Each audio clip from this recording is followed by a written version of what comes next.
चीजों को करने से पहले महसूस करें। Rule number 9।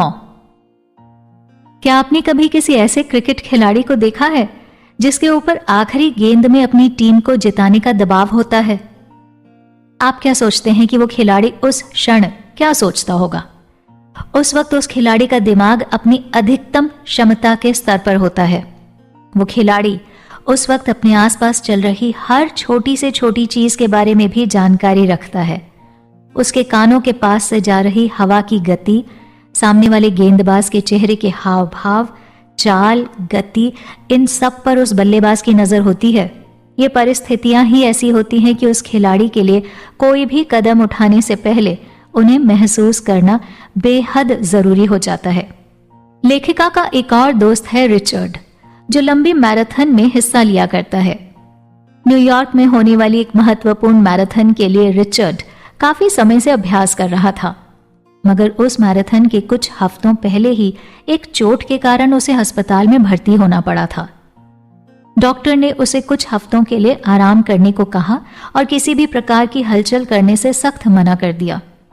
इसी कारण रिचर्ड मैराथन के 2 दिन पहले तक बिल्कुल भी चल नहीं पाए और इसीलिए वो मैराथन के लिए अपना अभ्यास पूरा नहीं कर पाए। उनके सभी दोस्तों ने, जिनमें खुद लेखिका भी शामिल थी, उन्हें मैराथन में हिस्सा ना लेने की सलाह दी, मगर इसके बावजूद रिचर्ड ने यह तय कर लिया था कि उन्हें इस मैराथन में हिस्सा लेना ही है। जब उनके दोस्तों ने उनसे कहा कि उन्होंने तो मैराथन की बिल्कुल भी तैयारी नहीं की है, तब जवाब में रिचर्ड ने कहा कि वो जब अस्पताल में भर्ती थे तो सिर्फ उनका शरीर बिस्तर पर लेटा हुआ था, मगर उनका दिमाग तब भी मैराथन की तैयारी कर रहा था। इसी कारण वो इस मैराथन के लिए पूरी तरह से तैयार हैं। ये बात सुनकर सबको बहुत हैरानी हुई, मगर जब मैराथन शुरू हुई तब रिचर्ड ने बेहद उम्दा प्रदर्शन किया। उन्होंने अपनी पिछली सभी मैराथन से भी बेहतर प्रदर्शन करके इस मैराथन को पूरा किया। और जब उनसे ये पूछा गया कि उन्होंने ये कार्य कैसे किया, तब उन्होंने जवाब दिया कि जब से उन्हें चोट लगी थी तभी से उन्होंने अपने दिमाग को इस मैराथन के लिए तैयार करना शुरू कर दिया था। दोस्तों, इसी बात से आती है हमारी अगली सलाह, और वो ये है कि किसी भी काम को करने से पहले आप उसे अपने दिमाग में अच्छे से सोचकर रख लें।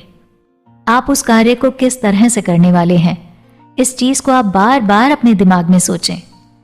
इस प्रक्रिया को बार बार दोहराने से आपका दिमाग उस कार्य को करने का आदी हो जाएगा।